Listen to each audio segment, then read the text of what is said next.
Jets lose 29-27. Oh, man, and I'm not going to lie to you. I thought that the Jets actually had that. When they blocked that field goal, I was going nuts. I'm like, you know what? This is one defensive stand. That's all we need here. But then reality starts to set in, right? The defense just struggled to get off the field pretty much the entire day, especially in that first half. Despite the amount of mistakes that Tampa had with the penalties, with the drops, with the injuries that they were dealing with, it felt like, man, like we had that chance. And hopefully, by the way, the audio is okay. And God, I thought we were going to come away with our first win of the season there. Head's kind of all over the place. I haven't seen the Aaron Glenn presser or anything like that, so I don't really know what the tone, what the vibe is within the locker room or even with Jets fans on social media. But yeah, before we dive into the game, quick shout out to all the Jets fans that made the trip. I mean, I met so many Jets fans. It was so cool. Right, guys are flying in from all sorts of places, New York, New Jersey. I met one fan who flew in from Washington State to come to this game. Totally cool, man. Jets fans are the best. So shout out to you guys. So just awesome, absolutely awesome. But I'm not gonna lie to you, that first half was depressing. It was depressing, right? They couldn't block Taylor. They couldn't establish the run. You're down early. The defense can't get off the field. Despite the flags, despite the drops, it's like we're still down. And despite all the, everything just feeling like the Jets, this is going to be a blowout, right? Like all indications were like this is going to be a long freaking day. They're only down by one possession going into halftime. So I thought, I go out and I grab a water. As I'm walking down the stairs, I hear the fans just freaking out. Pick six. We all know this, right, as fans. When you lose the turnover battle, it's going to be a long day. It's just the bottom line, right? You take that, you match it with the, it's not just an interception. It's a pick six, so the Bucs don't even have to go on an offensive drive. Instant momentum going into half. You already had the Tyrod fumble early on. I think that was also Hassan Reddick, where he got hit from the left side.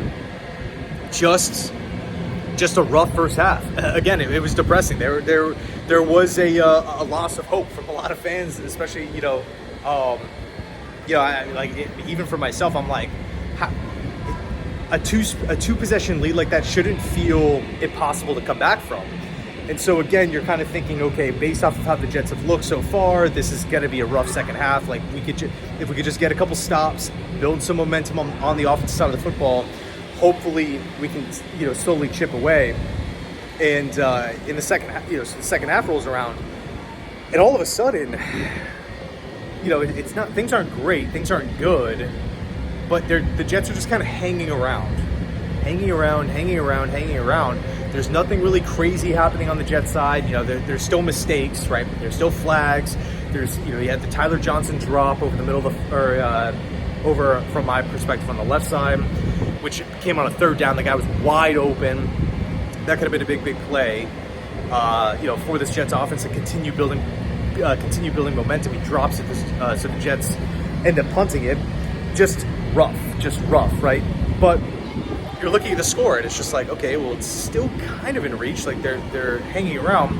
Fourth quarter hits, and then the Jets are closing the gap, right? You had the Garrett Wilson touchdown, which was awesome, and the Jet, the optimistic Jet fan is like, it me, I'm sitting here saying, like, is a comeback for real? Like, could this actually happen?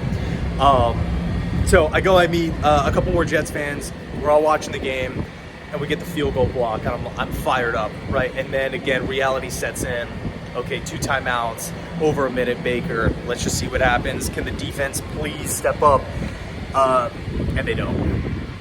Right, they don't. And again, tip your cap to Baker. He went out and did his thing right there at the end. But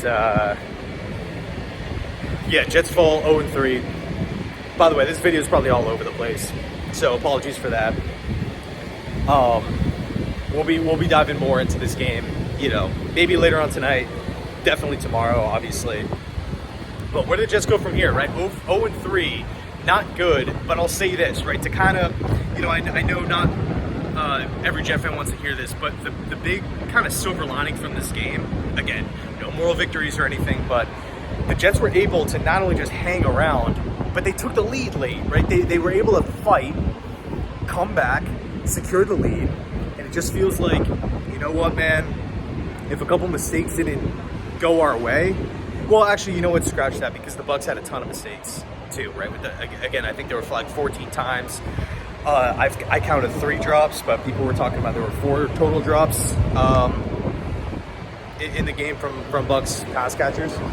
So, yeah, I don't know. It sucks leaving the stadium as an 0-3 football team, understanding what happened in week 1, you know, the Gibson fumbles and everything that happened on special teams. And now I'm leaving this, you know, Buffalo game, let's not even talk about. And then week 3 is just like, okay, we had a chance, we had the lead late, and we can't close. We just could not close the W. So it freaking sucks, but I'm hoping that, you know what, they can build upon that growth that we did see.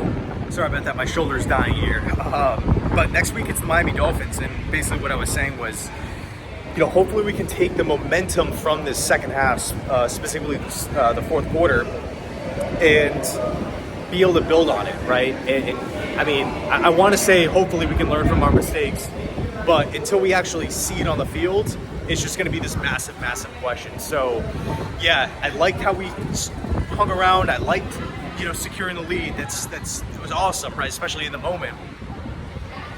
But we should not be in this situation when the other team is missing 3 offensive linemen, when the other team is dropping passes left and right, when they're committing 13, 14 flags. You got to be able to take advantage of it. And you kind of felt like the win was right there. You're just waiting for a defensive stand. It just didn't happen. So anyway, let me know your thoughts down below. Sorry if this video was scrambled and all over the place. But anyway, thanks so much. As always, go Jets.